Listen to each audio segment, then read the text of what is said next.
chairman of the occasion, Major General Ike Nwachukwu, the distinguished Nobel laureate and keynote speaker, Professor Wole Soyinka, the President General of Ohaneze Ndigbo, Chief Nia Nwodo, all other protocols observed. My name is Kingsley Moghalu. I am the presidential candidate of the Young Progressives Party, the YPP, and I will be the 8th president of the Federal Republic of Nigeria.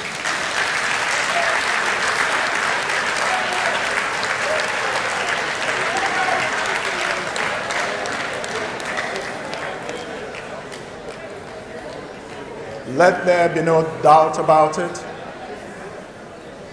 It's not if, but when. And the when is May 29 next year.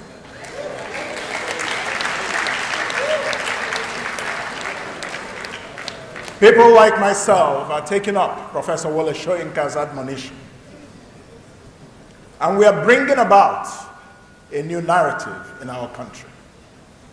An end to the reign of unproductive, recycled politicians, a replacement and retirement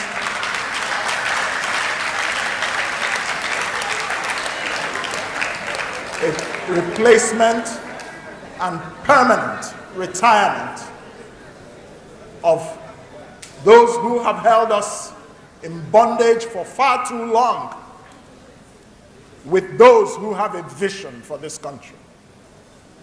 I have a vision for Nigeria.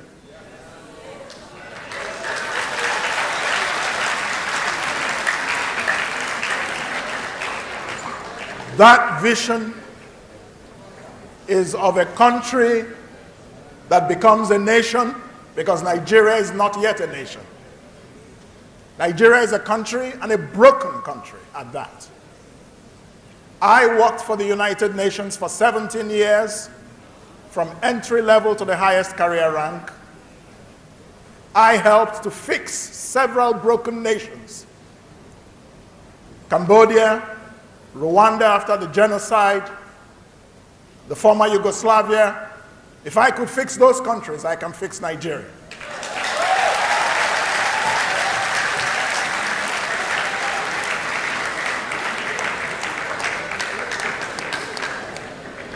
I have been a deputy governor of the Central Bank of Nigeria in the commanding heights of economic management in this country. And I am proud to say, and stand before you to say, that in the Central Bank of our time, under the leadership of the great Sanusi Lamido Sanusi, from 2009 to 2014, we recorded many achievements that we enjoy in this country today. I personally, as Deputy Governor for Operations, led the introduction of the bank verification number in this country, BVN.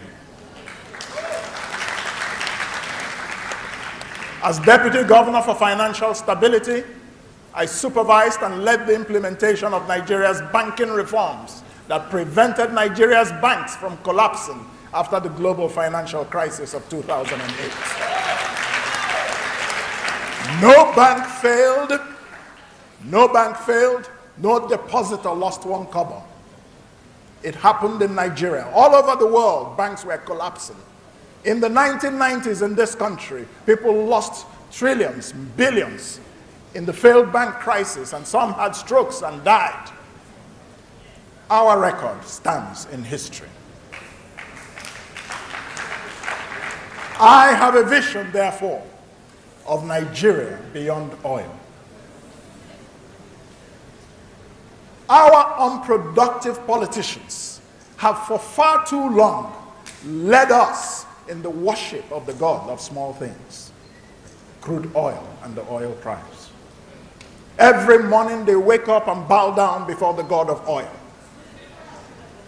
If the price of oil is high, they're happy. If the price of oil slumps, they become sad, frustrated, because they have nothing to offer you. the worship of the God of small things. It will end with my presidency in 2019.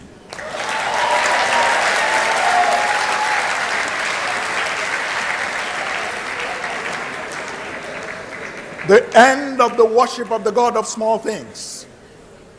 The sole reliance on crude oil, which has made this country so poor. Let me tell you something you may not know. The wealth of nations is never in natural resources. The wealth of nations is always in the human capital of any country. As president of Nigeria, my number one priority will be to develop the human capital of the Federal Republic of Nigeria.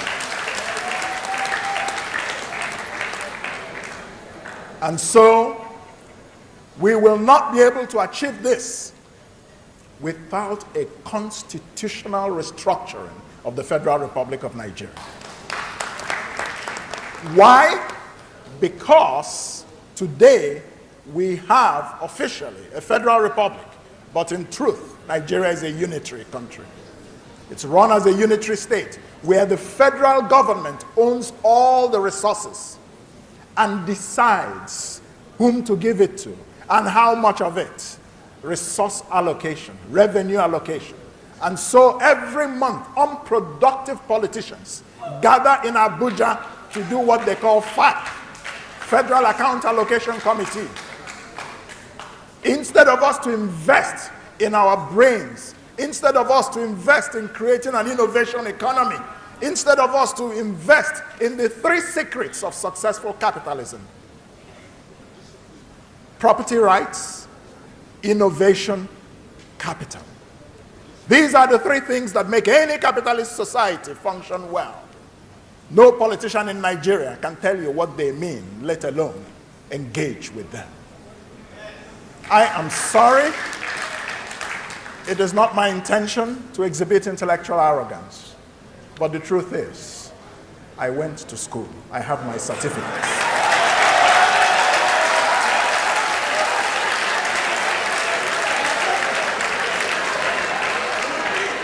It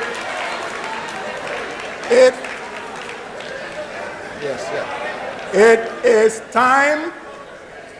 time Nigeria was led by an educated person.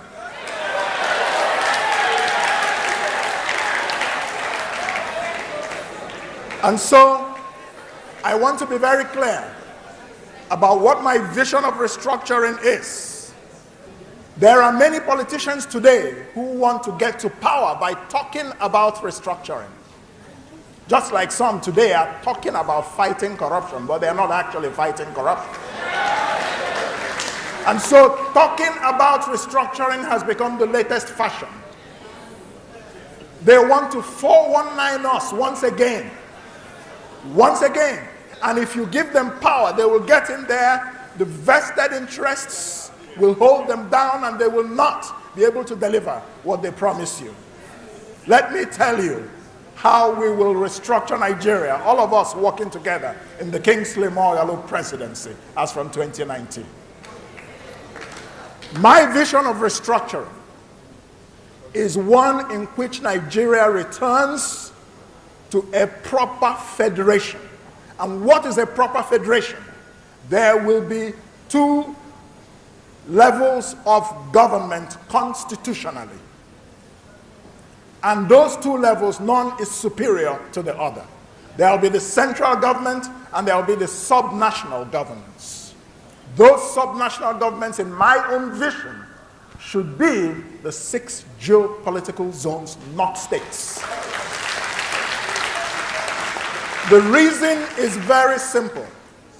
With the 6 geopolitical zone structure, and we turn them into 6 geoeconomic zones, the economies of scale in every region of Nigeria today will make each and every region of Nigeria prosper. There will be enough population, enough market, enough resources to carry manufacturing and trade within each region profitably, not to talk about exporting to foreign countries or trading within the federation with other regions. Therefore, the 6th geopolitical zone structure is better and superior to a structure based on 36 states. I do not often disagree with my elders, at least not in front of them. But I must humbly and respectfully disagree with the chairman, General Ikemwachukwu, when he said that no state, all states in Nigeria are viable. I'd like to qualify that statement a little bit. The truth is that many states in this country, during the state creation exercise, they were not created with economics in mind. They were created along tribal lines.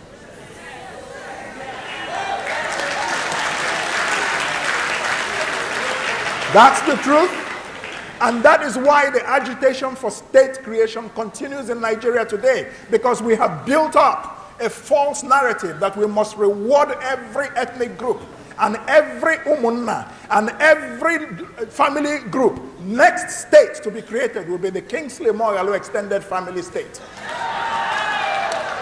By that logic.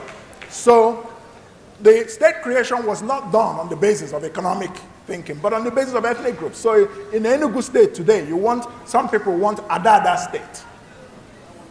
That's not the basis on which we should go. Number two, restructuring. Restructuring must come with complete resource control. The Oil Sovereign Wealth Fund of Alaska belongs to Alaska. It does not belong to Washington.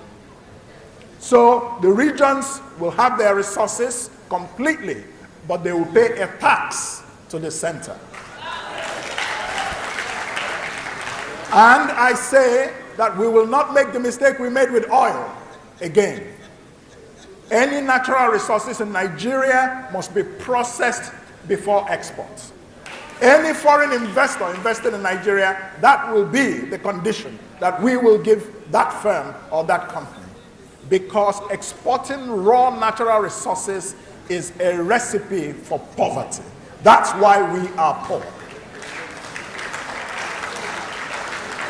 The third vision of my restructuring agenda is that we must have a new constitution.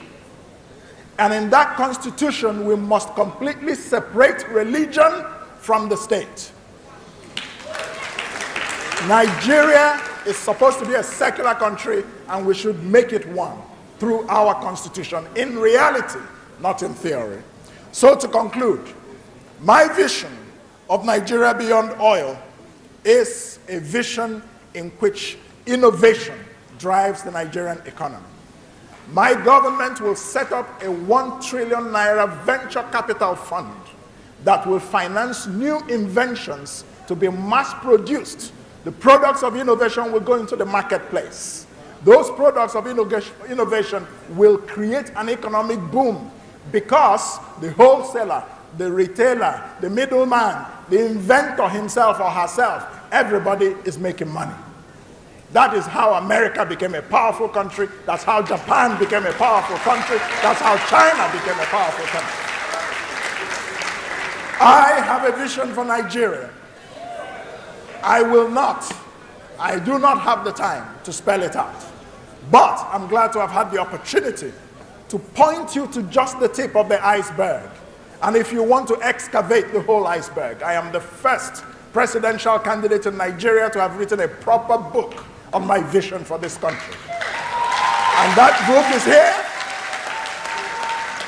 It is called Build, Innovate, and Grow, my vision for our country. Some people, of course, are copying me, and imitation is the greatest form of flattery. You will soon be seeing their own, but I want you to know that this is where it began. And this is the original and substantive vision, not the fake one, not the Bureau de Change vision. Thank you. Thank you, my brother. Thank you. Thank you, Shina. Thank you. Thank you. Thank you very much. This is my son. Thank you. I love you. Okay. Thank you. Thank you, sir. Thank you. Thank you. Thank you. Thank you. Say hello to Seriki. So help everyone spell down. Thank you, sir. manufacturing is actually the word. Thank you. I'd like to quickly call on Dr. Shina Advert, the President of Coma Party, who likes to let avoid. Thank you. Yeah. It's okay, leave it. Yeah. Yeah. Yeah. Thank you very much. Thank you. Yeah. Thank you. Good speech.